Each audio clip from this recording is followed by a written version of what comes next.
नमस्कार, स्वागत है आपका न्यूज़ लॉन्चर पर। मैं हूँ अशोक वानखेड़े, लेकर आया हूँ आपका अपना कार्यक्रम द डायरेक्ट हिट। महाराष्ट्र के विधानसभा के नतीजे 23 तारीख को आ गए, लेकिन तब से आज तक जब मैं आपसे बात कर रहा हूँ तब तक महाराष्ट्र का सियासी पारा और ज़्यादा गर्म हो गया। एनडीए ने यानी महायुति ने अभूतपूर्व यश हासिल किया 230 पार। उसके बावजूद भी अब क्या ये ज़रूरत से ज़्यादा जो अकल्पनीय, अविश्वसनीय जो नतीजे आए हैं, वो क्या गले की हड्डी बन गए? क्योंकि इसमें सिर्फ भाजपा की ही बढ़ोतरी नहीं हुई। जो एकनाथ शिंदे अपने वजूद के लिए लड़ रहे थे, वो 50 पार हो गए और उद्धव ठाकरे हाशिए पे आ गए। Sharad Pawar, the grand old man of Maharashtra, the great Maratha, Chanakya, अपने भतीजे के सामने नेस्तनाबूत होते हुए दिखाई दी गए और भतीजा 40 प्लस हो गया। फिर भी 230 पर भी भाजपा अपने बलबूते पे सरकार नहीं बना सकती, या तो उसको अजित पवार साथ में चाहिए या एकनाथ शिंदे। मैसेज ठीक जाए इसके लिए ये दोनों को साथ में रखना चाहते हैं। अजित पवार को पता है कि वो इतने 40 विधायक कैसे उनके साथ आ गए। वो इसको दिल्ली की कृपा मानते हैं और तुरंत उन्होंने कहा कि हम तो बीजेपी के मुख्यमंत्री को समर्थन देंगे। लेकिन मुख्यमंत्री जो बैठे थे एकनाथ शिंदे, वो और उनका कुनबाई अभी तक उनके गले नहीं उतर रही है कि साहब मुख्यमंत्री नहीं होंगे और भाजपा अपना मुख्यमंत्री लाएगा। ये जब जद्दोजहद चली रही थी तो ठाणे से एक प्रेस कॉन्फ्रेंस से एक तीर निकला कि मैं कहीं किसी पद पे नहीं रहूंगा, मेरे लोग मंत्री बनेंगे और मैं संगठन बढ़ाऊंगा। बीजेपी की सांसें अटक गई। एकनाथ शिंदे का संगठन बढ़ना मतलब बीजेपी के लिए आने वाले चुनावों में फिर एक ताकत खड़ी हो जाना। और बीजेपी के वो शिव सैनिक है जो दिखे के तेवर के साथ चलेंगे। वो सॉफ्ट नहीं है उद्धव जैसे। ठाकरे परिवार जैसा सिर्फ इनकमिंग नहीं है उनके यहाँ, उनके आउटगोइंग का रास्ता बड़ा है। ऐसे में उन्हें दिल्ली तलब किया जाता है। दिल्ली आते हैं, बाहर आके कहते हैं कि मीटिंग बहुत अच्छी हो गई, लेकिन फिर सीधा खेत पे चले जाते हैं। ये सब वार्ता पे बहुत सारी बातें हो गई, लेकिन आज मैं बैकग्राउंड इसलिए बता रहा हूँ कि जो डेवलपमेंट जो मुझे अब इस राजनीति को हिट करता हुआ दिखाई देता है, वो है जितेंद्र आव्हाड की एकनाथ शिंदे जी के साथ मुलाकात।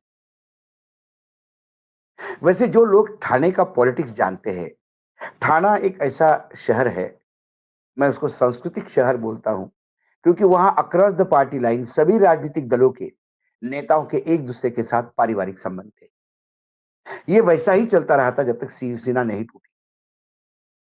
भले ही जितेंद्र आव्हाड राष्ट्रवादी कांग्रेस शरद पवार के साथ थे, फिर भी जब एकनाथ शिंदे के बेटे की श्रीकांत शिंदे का चुनाव आता है, तो फिर क्या तो कांग्रेस, क्या तो बीजेपी और क्या तो राष्ट्रवादी कांग्रेस, सभी लोग अपने भतीजे को जितवाने के लिए लगते हैं और उनको जितवा देते हैं। मतभेद थे लेकिन मन मिलन बहुत ज्यादा था। लेकिन एकनाथ शिंदे मुख्यमंत्री बनने के बाद श्रीकांत शिंदे का जो बचपना था, उसने कई जगह ठाणे की राजनीति तार तार कर दी। ऐसे में यहां तक आ गया कि एक दूसरे के खिलाफ एफआईआर भी दर्ज होने लगे और जो दोस्त एक दूसरे के गले लग के साथ में खाना खाते थे, वो दुश्मन बन गए। यदि ठाणे का माहौल वैसा ही होता जैसा पहले था और जितेंद्र आव्हाड मिलने चले जाते एकनाथ शिंदे को, तो कोई खबर ही नहीं थी। वो तो दिन में 4 बार एक दूसरे से मिलते। लेकिन जब तलवारें खींच गई, एक दूसरे के खिलाफ एफआईआर होने लगे, एक दूसरे के खिलाफ पारिवारिक आरोप लगने लगे, उसके बाद जितेंद्र आव्हाड का मिलना मायने रखता है। अब इस पृष्ठभूमि में मैं थोड़ा आपको जरांगे के मराठा आंदोलन पे लेके चलता हूँ। जरांगे पाटिल के मराठा आंदोलन ने पूरा मराठवाड़ा ही और कुछ कुछ हिस्से तक पश्चिम महाराष्ट्र, कुछ उत्तर महाराष्ट्र, जहाँ-जहाँ मराठा गरीब मराठा है, उनको इकट्ठा कर दिया और लगातार इसका नुकसान भाजपा को उठाना पड़ा। एकनाथ शिंदे जरांगे पाटिल के लगातार टारगेट पे रहे। लेकिन जिस सरकार के खिलाफ जरांगे पाटिल बोल रहे थे, उस सरकार के मुखिया एकनाथ शिंदे के बारे में वो एक शब्द भी नहीं कहते। दूसरी तरफ शरद पवार के बारे में कोई शब्द नहीं कहते। तो जरांगे, शरद पवार और एकनाथ शिंदे क्या एक लाइन तो नहीं है मराठा पॉलिटिक्स की? इसके बारे में भी हमने चर्चा की। इसी के बीच कई बार शरद पवार की मुख्यमंत्री से मुलाकात होती है और बोला जाता है कि पवार साहब तो यूं ही अपने काम से मिलने गए।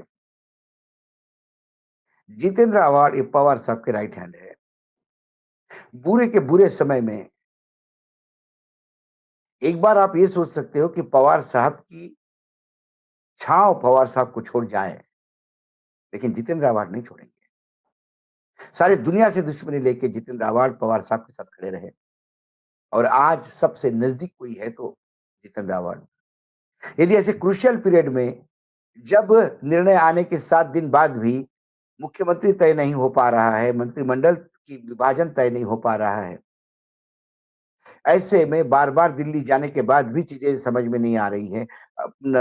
अमित शाह की यहाँ इतनी सारी माथाफोड़ी होने के बाद भी नतीजे नहीं निकल रहे हैं। वो अपनी पार्टी की मीटिंग कैंसल करके खेत पे चले जाते हैं। इसी के बीच यदि जितेंद्र आव्हाड मिलते हैं, तो इसके कुछ मायने हैं। क्या कोई नया राजनीतिक षड्यंत्र अंदर ही अंदर पनप रहा है?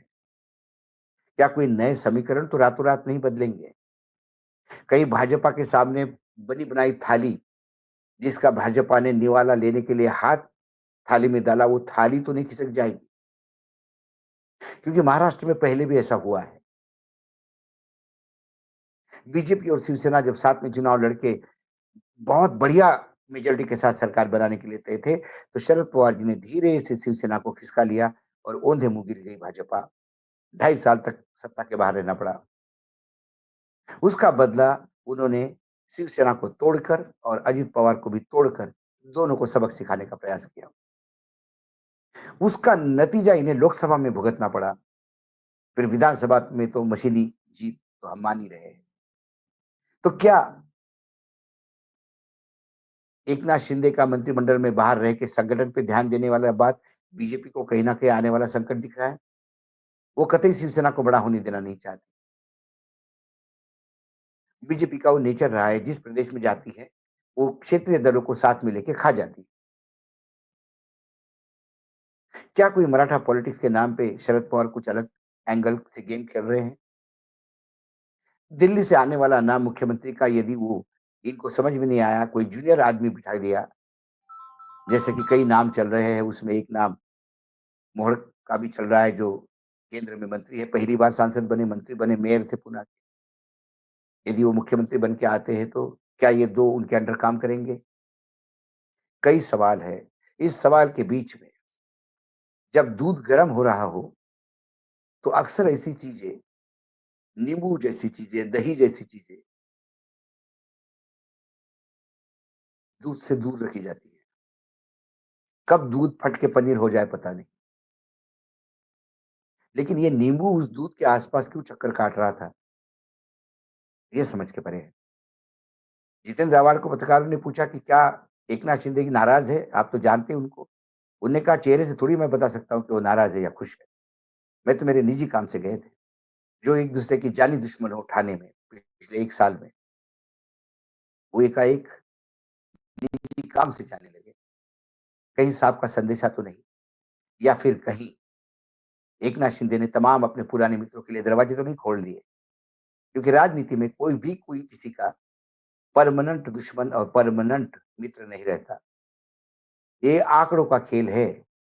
जैसा अंकगणित बैठता है, वैसा लोग सत्ता में आते हैं। मैंने तो पहले ही कहा कि नैतिकता, विचारधारा, ये सारे शब्द अब महाराष्ट्र की राजनीति से बहुत दूर चले गए।